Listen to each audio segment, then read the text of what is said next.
In this video, we're going to look at the second type of transformation to trigonometric functions, which is horizontal translation. So here I have the curve of sine of x.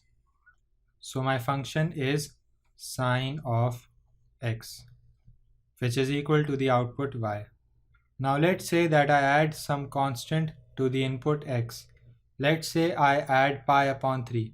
So f of x plus pi upon 3. This would be equal to sine of x plus pi upon 3. I could add any number in place of this pi upon 3. I could add 1, 2 or any number. But I added pi upon 3 because on my x-axis I have intervals of pi upon 3, so it would be easier to visualize. So after I add pi upon 3 to the input, what would happen is that each point is going to translate pi upon 3 towards the left hand side. So after the transformation, my curve is going to look like this.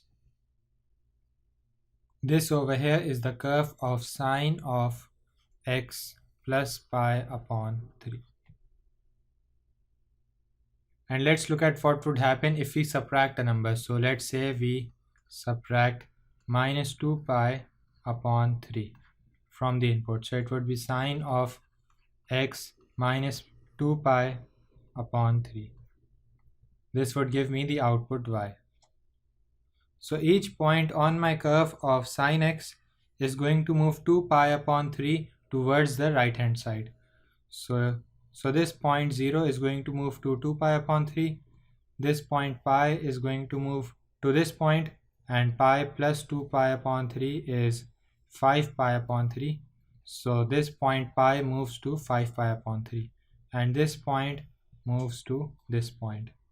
So after the transformation, my curve is going to look like this.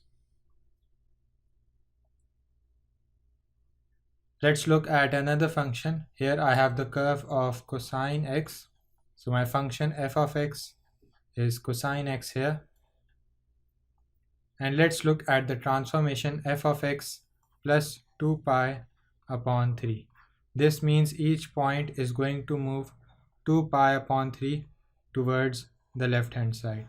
And after the transformation, my curve is going to look like this. And if I subtract 2 pi from the input, so f of x minus 2 pi upon 3, so my curve cosine of x minus 2 pi upon 3 is going to be horizontal translation of 2 pi upon 3 units towards the right hand side.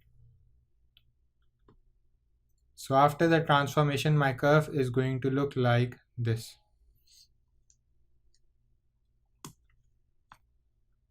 The next function that I have now is of tan x. So my function f of x is tan x. And these are my asymptotes. So first let's look at what would happen if I would add pi upon 3 to the input. So it would be tan of x plus pi upon 3. And next we'll look at what would happen if we would subtract pi from the input. So it would be tan of x minus pi. For the first example, when I add pi upon 3 to the input, since I'm adding a number, each point is going to move towards the left hand side by pi upon 3 units. And along with it, my asymptote is also going to move pi upon 3 units towards the left hand side. So after the transformation, my graph is going to look like this. So this is my resultant graph of tan of x plus pi upon 3 after the transformation, and this dotted line was my original graph of tan x. And this green line is my new asymptote, and this was my asymptote before. It translated pi upon 3 units towards the left hand side. Now let's look at the second transformation if I would subtract pi from the input.